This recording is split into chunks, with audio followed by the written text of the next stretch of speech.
In this problem, we've got two steam turbines. Steam flows into turbine 1 at a pressure of 5 megapascal and a temperature of 600 degrees C. It flows through turbine 1, and then a fraction of that vapor is extracted. 2 kilograms per second is removed as a saturated vapor and a pressure of 0.1 megapascal. The rest of that steam is passed into turbine 2, where it expands to a lower pressure of 10 kilopascal and exits at a quality of 85%. The steam flowing through turbine 1 turns a shaft, and we're going to take that rotating shaft and we're going to use that to help drive turbine 2. The remaining amount of steam flowing from turbine 2 is then used to drive its shaft, which will then connect to a generator or something useful. And the question we've got to answer is the net amount of work done by the process.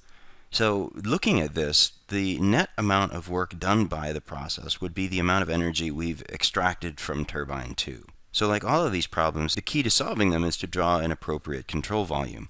What we could do is draw a control volume around turbine 1, and we would consider things like the internal energy entering at turbine 1, or the potential energy and the velocity entering turbine 1, and then the internal energy and the flow work, the velocity, potential energy leaving turbine 1, along with the work leaving turbine 1. And then what we would do is we would follow up with turbine 2, and in this case we would have internal energy, flow energy, we've got kinetic energy or potential entering turbine 2. Similarly, we've got those types of energy leaving turbine 2.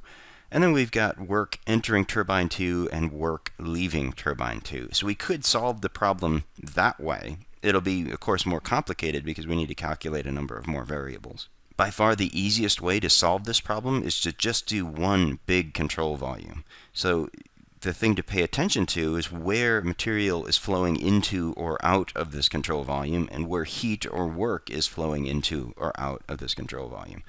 So in this case, we've got internal energy, we've got flow work entering turbine 1, maybe some potential or kinetic energy entering there. Similarly, we've got those types of energy leaving at location 2 and leaving at location 3. Moreover, what we're trying to find is the work leaving turbine 2 at that location. So this is going to form the basis of our energy balance. So from the outset, a reasonable assumption we could make is that potential energies are basically the same. The elevation of these steam pipes, for example, really aren't much different from one another. So we're going to ignore gravity altogether. And we're also going to ignore any changes in kinetic energy. Typically, these changes are really small, especially compared to the mass amounts of power that these turbines are generating. So the only thing we're going to deal with then would be the forms of energy that we care about. Namely, we'll look at the internal energy flowing into the control volume at location 1. And now this is easy to forget. We're going to deal with the flow energy entering at location 1. That's the energy entering the system. It all enters at stream 1. And now we're going to look at the ways at which energy leaves. So we've got internal energy leaving at location 2. We've got flow energy leaving at location 2. And we've got these forms of energy leaving at location 3. And lastly, what we're trying to find is the net amount of work leaving turbine 2. So maybe you're seeing where we're going to go with this. We'll use our definition for variable enthalpy. We're going to combine terms, and that's going to simplify this a little bit. The reason we're going to use enthalpy is so we don't have to deal with this pressure times volume everywhere. We're going to combine all of this into one variable.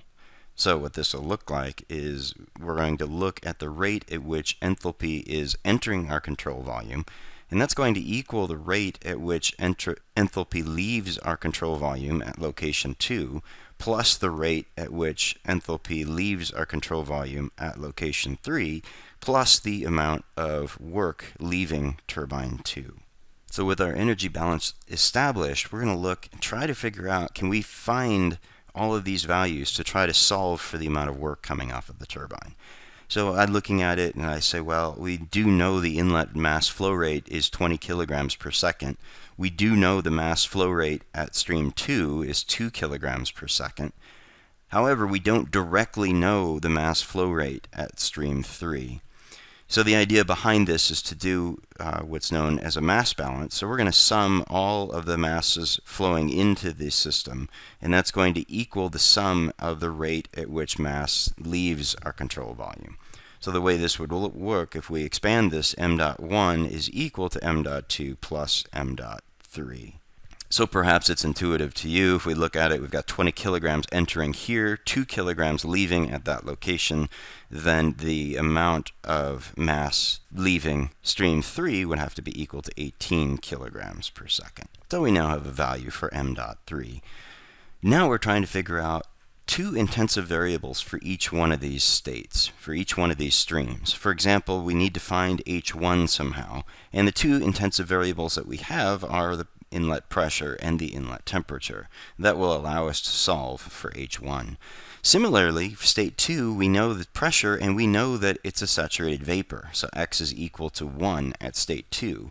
So these conditions allow us to find a value for h2. And finally, h3, we know the pressure and we know the quality of 85%, and we know h3. So if we solve for the amount of work leaving that turbine, it's going to be equal to m dot 1 h1 minus m dot 2 h2 minus m dot 3 h3. And what we'll find as an answer is that the net amount of work leaving turbine 2 is equal to 28 megawatts.